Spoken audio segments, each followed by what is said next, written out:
नमस्ते।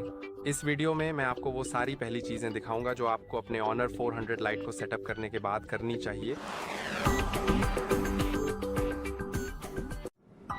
जैसा कि आप देख सकते हैं, मेरी सेटअप प्रक्रिया अभी-अभी पूरी हुई है।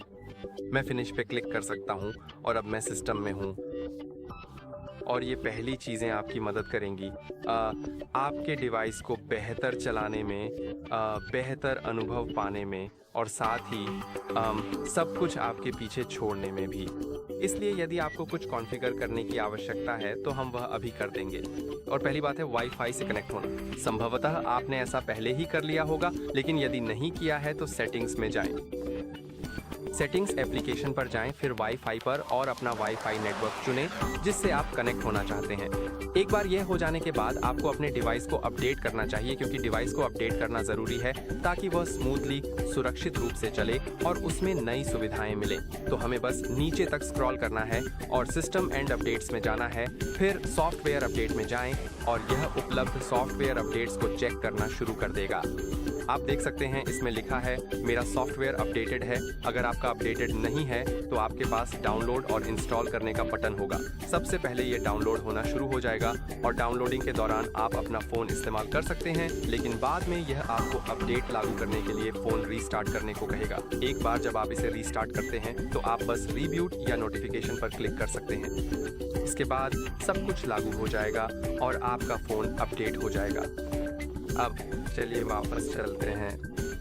आप देख सकते हैं कि होम स्क्रीन पर प्ले स्टोर है और अगर आप पहले से ही अपने गूगल अकाउंट से लॉगिन हैं तो आप प्ले स्टोर में जा सकते हैं। अगर आप लॉगिन नहीं हैं तो आपको सेटिंग्स अकाउंट में जाना चाहिए, और अगर पर्सनल के तहत आपके पास कोई अकाउंट नहीं है तो इसका मतलब है कि आपने गूगल अकाउंट से लॉगिन नहीं किया है और गूगल प्ले स्टोर का इस्तेमाल करने के लिए इसकी ज़रूरत होगी, जिसे हमें अभी थोड़ी देर में ऐप्स को अपडेट या इंस्टॉल करने के लिए चाहिए होगा। साथ ही गूगल अकाउंट काफ़ी उपयोगी है, खासकर अगर आपका फ़ोन उदाहरण के लिए खो जाए। फिर आप अपने गूगल अकाउंट में किसी दूसरे डिवाइस पर लॉगिन कर सकते हैं और उनकी फाइंड माई सेवा का उपयोग कर सकते हैं, जो आपको अपने खोए या चोरी हुए डिवाइस को ट्रैक करने की सुविधा देती है। साथ ही आप उसे मिटा सकते हैं, उस पर साउंड बजा सकते हैं, उसे लॉक कर सकते हैं या जैसा मैंने कहा उसकी लोकेशन देख सकते हैं। तो चलिए ऐड अकाउंट पर क्लिक करते हैं, फिर गूगल पे क्लिक करें।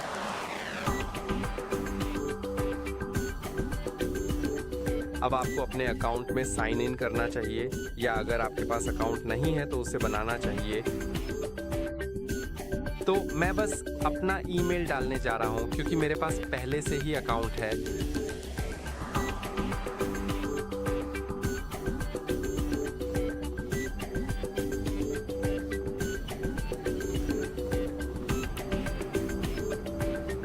और फिर मैं अपना पासवर्ड भी डालूंगा भी। अब चुनें कि इस डिवाइस का उपयोग कौन करेगा, आप या आपका बच्चा। तो जो भी उपयुक्त हो उसे चुनें। अगर आप अपने बच्चे को चुनते हैं तो आगे के स्टेप्स थोड़े अलग हो सकते हैं, लेकिन वे काफ़ी सहज होंगे, जिससे आप इसे आसानी से सेट कर सकते हैं। फिर नेक्स्ट पर क्लिक करें और आपको अकाउंट जोड़ने के लिए गूगल की सेवा शर्तों से सहमत होना होगा। अब यह कुछ समय के लिए लोड होगा। इसके बाद यह आपसे गूगल सेवाओं के बारे में पूछेगा। अगर आप अपने डिवाइस डेटा का बैकअप लेना चाहते हैं तो उसे कृपया चुनें। अगर आपको नहीं पता तो मैं आपको सलाह दूंगा कि इसे सक्षम ही रहने दें, ताकि अगर आपके डिवाइस के साथ कुछ भी हो जाए तो आपका महत्वपूर्ण डेटा न खोए। आइए अब एक्सेप्ट पर क्लिक करें और अब मेरा गूगल अकाउंट जुड़ गया है, तो हम प्ले स्टोर पर जा सकते हैं। प्ले स्टोर में गेट स्टार्टेड पर क्लिक करूंगा, फिर अतिरिक्त ऐप्स इंस्टॉल करने को छोड़ दूंगा और चुनूंगा कि आप गूगल प्ले स्टोर पर खरीदारी की पुष्टि के लिए अपना गूगल अकाउंट पासवर्ड या फ़ोन की बायोमेट्रिक्स जैसे फिंगरप्रिंट या फेस अनलॉक का उपयोग करना चाहते हैं। मैंने बायोमेट्रिक्स सेटअप नहीं किया है तो मैं पासवर्ड का उपयोग करूंगा। थोड़ी देर में मैं आपको दिखाऊंगा कि बायोमेट्रिक्स कैसे सेटअप करें। और अब मैंने सत्यापन के लिए अपना पासवर्ड डाल दिया है। फिर ऊपर दाईं ओर अपने प्रोफाइल आइकन पर क्लिक करें और माई ऐप्स एंड गेम्स में जाएं। मुझे पता है कि अभी यह क्रैश हो गया है और इसका कारण है कि प्ले स्टोर खुद को अभी अपडेट कर रहा है। ये काफ़ी आम बात है। जैसे ही आपने अपना फ़ोन सेटअप किया है, प्ले स्टोर वाकई में अपडेट हो रहा होता है, तो मैं बस इसे फिर से खोलने की कोशिश करूँगा। ठीक है, मैं कर पाया। तो चलिए ऊपर दाईं ओर प्रोफाइल आइकन पर क्लिक करते हैं, मैनेज ऐप्स एंड डिवाइस पर जाएं और उपलब्ध अपडेट्स को ढूंढें। मैं अपडेट ऑल पर क्लिक करूंगा ताकि मुझे इसकी चिंता न करनी पड़े, और ऐप्स के अपडेट होने के दौरान भी आप अपना फ़ोन इस्तेमाल कर सकते हैं। तो चलिए, जैसा मैंने वादा किया था, बायोमेट्रिक्स सेटअप करते हैं। बस सेटिंग्स में जाएं, फिर बायोमेट्रिक्स एंड पासवर्ड पर जाएं। और मैंने अभी तक अपना लॉक स्क्रीन पासवर्ड सेट नहीं किया है, तो चलिए पहले लॉक स्क्रीन पासवर्ड पर चलते हैं। और मैं या तो 6 अंकों का पिन डाल सकता हूं या अनलॉक मेथड बदलकर 4 अंकों का पिन, कस्टम पिन, पैटर्न या पासवर्ड चुन सकता हूं। लेकिन इससे पहले कि आप ऐसा करें, कृपया सुनिश्चित करें कि आप ऐसा कुछ सेट करें जिसे आप याद रख सकें, क्योंकि अगर आप इसे भूल जाते हैं तो अपने फ़ोन का सारा डेटा मिटाए बिना इसे वापस पाने का कोई तरीका नहीं होगा। तो बस ऐसा कुछ बनाएं जिसे आप याद रख सकें। लेकिन मुझे लगता है कि स्क्रीन लॉक रखना फिर भी ज़रूरी है, ताकि आपके अलावा कोई और आपके फ़ोन तक पहुंच ना पाए। मैं इसे कुछ बहुत आसान रखने वाला हूं, लेकिन अगर आप चाहें तो इसे कुछ ज़्यादा मुश्किल भी रख सकते हैं। बस आपको उसे याद रहना चाहिए। आपको इसे 2 बार दर्ज करना होगा, फिर डन पर क्लिक करें। अब ये सेट हो गया है। मैं फिंगरप्रिंट को कैंसिल कर रहा हूँ क्योंकि मैं खुद ही उसमें जाऊँगा। अगर आप इसे सेट करना चाहते हैं तो बस फिंगरप्रिंट आईडी पर क्लिक करें। और सबसे पहले, ये काफ़ी सुरक्षित है, साथ ही यह बहुत सुविधाजनक भी है। आप अभी थोड़ी देर में ये देखेंगे। तो अगर हम फिंगरप्रिंट सेट करना चाहते हैं तो स्क्रीन लॉक दर्ज करें, फिर न्यू फिंगरप्रिंट, ऐड फिंगरप्रिंट पर क्लिक करें। फिर वहाँ स्क्रीन प्रोटेक्टर के बारे में एक नोटिस है।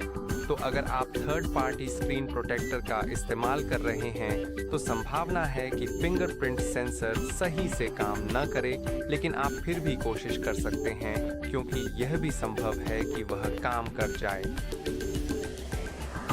क्योंकि यह एक लाइट सेंसर है और आपको बस स्क्रीन के नीचे लगे सेंसर पर कई बार टैप करना है और हर स्कैन के बीच अपनी उंगली को थोड़ा हिलाना याद रखें। और जैसा कि मैंने बताया था, ये सेंसर लाइट सेंसर है क्योंकि इसके 2 प्रकार होते हैं, और लाइट सेंसर ज़्यादातर स्क्रीन प्रोटेक्टर के साथ काम करता है, तो आपको इसकी ज़्यादा चिंता करने की ज़रूरत नहीं है।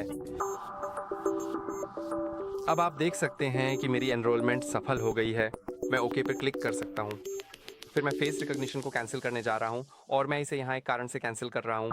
बिल्कुल, अगर आप चाहें तो इसे सेटअप कर सकते हैं, लेकिन मैं इसकी सलाह नहीं दूंगा क्योंकि ये फ़ोन केवल कैमरा पर ही आधारित है। मुझे पता है कि ऐसा लगता है कि इसमें कैमरे के अलावा और भी कुछ है, लेकिन नहीं, यह केवल कैमरा पर ही आधारित है, जिसका मतलब है कि आपका फ़ोन आपकी फ़ोटो से या किसी ऐसे व्यक्ति द्वारा अनलॉक किया जा सकता है जो आपसे मिलता जुलता दिखता हो। बाजार में ऐसे फ़ोन हैं जो IR सेंसर पर आधारित होते हैं, जिससे वे काफ़ी सुरक्षित हो जाते हैं, लेकिन यह फ़ोन केवल कैमरा पर ही आधारित है, इसलिए मैं इसे सेटअप करने की सलाह नहीं दूंगा। लेकिन अगर आपको इसकी ज़रूरत है तो आप इसे कर सकते हैं। अब मैं आपको दिखाऊंगा कि अपने फ़ोन को 2 तरीकों से कैसे अनलॉक करें। पहला तरीका है कि पावर बटन पर क्लिक करें, ऊपर की ओर स्वाइप करें और अपनी स्क्रीन लॉक डालें।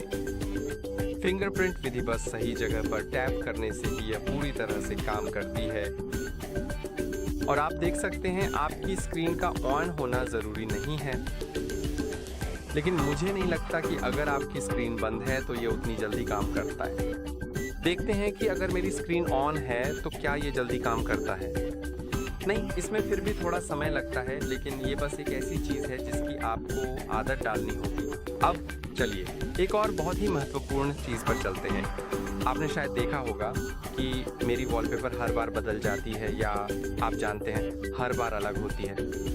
तो मुझे जो करना पसंद है वह यह है कि मैं इस फीचर को डिसेबल कर देता हूँ। मुझे पता है कि कुछ लोगों को ये पसंद आएगा, तो आप बस अगले स्टेप पे जा सकते हैं, लेकिन मुझे ये फीचर पसंद नहीं है, तो मैं इसे आसानी से डिसेबल कर सकता हूँ। और मुझे सच में याद नहीं है कि ये कहाँ मिलेगा, लेकिन शायद मैं इसे ढूंढ लूँगा। ठीक है, ये सेटिंग्स में है, home screen and style, magazine and lock, मुझे लगता है। और अगर मैं इसे डिसेबल कर दूँ तो देखते हैं कि अब ये सही से काम करता है या नहीं। हाँ, अब मेरी होम स्क्रीन पे जो वॉलपेपर है वही है, तो ये ठीक है।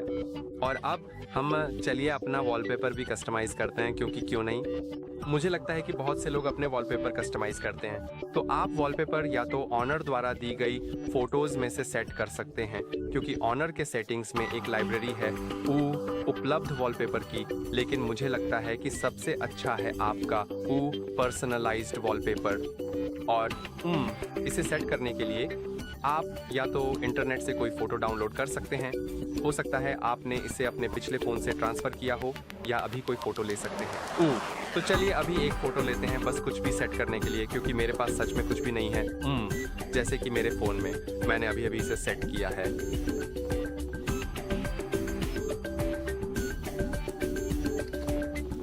वैसे मुझे नहीं पता कि आप देख सकते हैं या नहीं, लेकिन इस फ़ोन का कैमरा काफ़ी शानदार है। ये फ़ोटो वाकई में बहुत अच्छी आई है। और अब हम सेटिंग्स में जा सकते हैं। चलिए सेटिंग्स ढूंढते हैं। ठीक है, अब होम स्क्रीन और स्टाइल, लॉक स्क्रीन स्टाइल मेरा ख्याल है, और फिर वॉलपेपर। और वॉलपेपर के तौर पर, जैसा कि मैंने पहले ही कहा, आप अपनी पसंद की एक फ़ोटो सेट कर सकते हैं। ये बहुत ही आसान और सुविधाजनक है। रुकिए, क्योंकि इसमें होम लॉक स्क्रीन और होम स्क्रीन जैसे विकल्प हैं।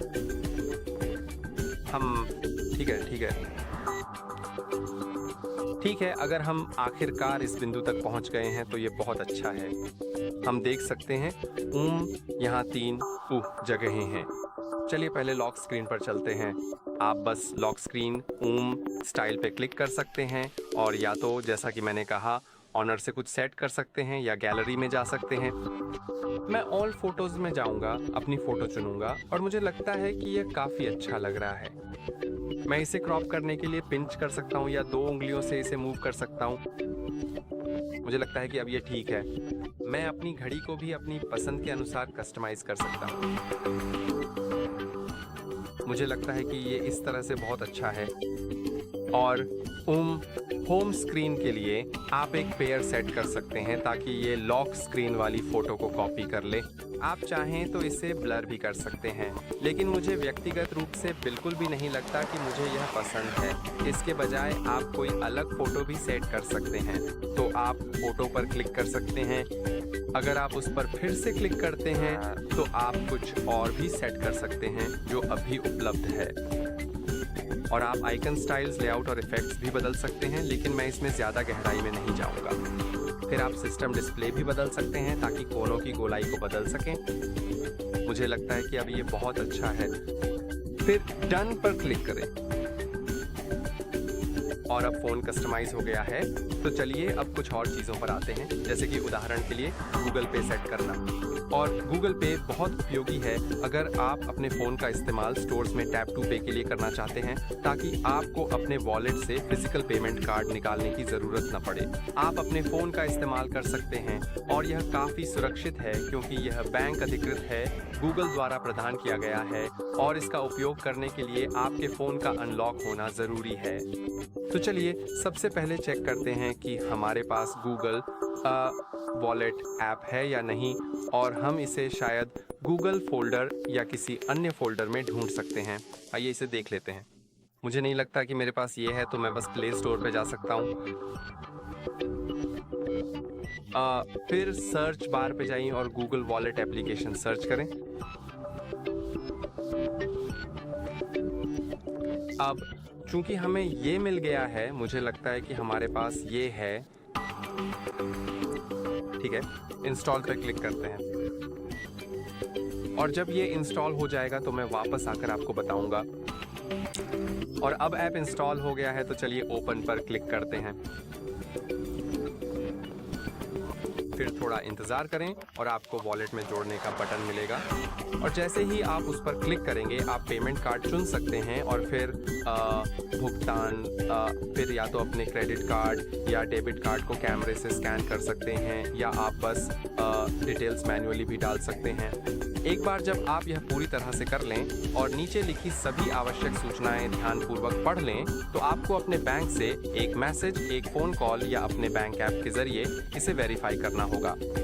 और उसके ठीक बाद हम अपने वॉलेट ऐप को सफलतापूर्वक खोलने के बाद टैप टू पे सुविधा के जरिए विभिन्न स्टोर्स में बहुत आसानी से और सुरक्षित रूप से भुगतान कर सकेंगे। तो आपको सबसे पहले वॉलेट ऐप खोलना होगा, फिर ये आपको भुगतान करने देगा।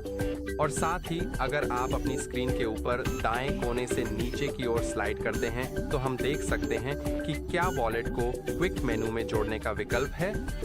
हम फिर से नीचे की ओर स्लाइड करेंगे, देखते हैं कि क्या यहाँ वॉलेट ऐप है।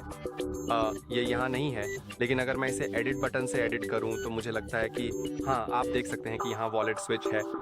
मैं इसे आसानी से कहीं भी रख सकता हूँ।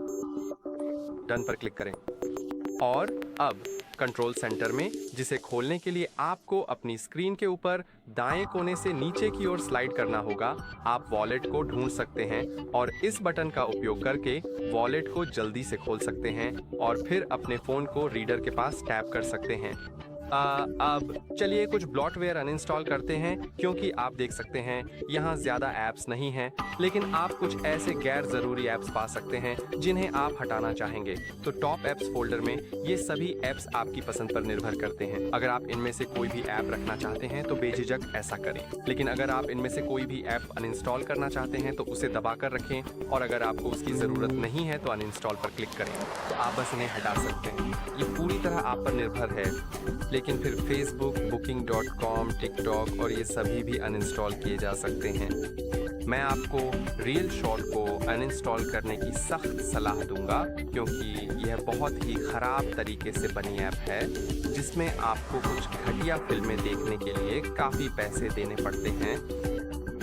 तो हाँ, ये पूरी तरह आपकी मर्ज़ी है।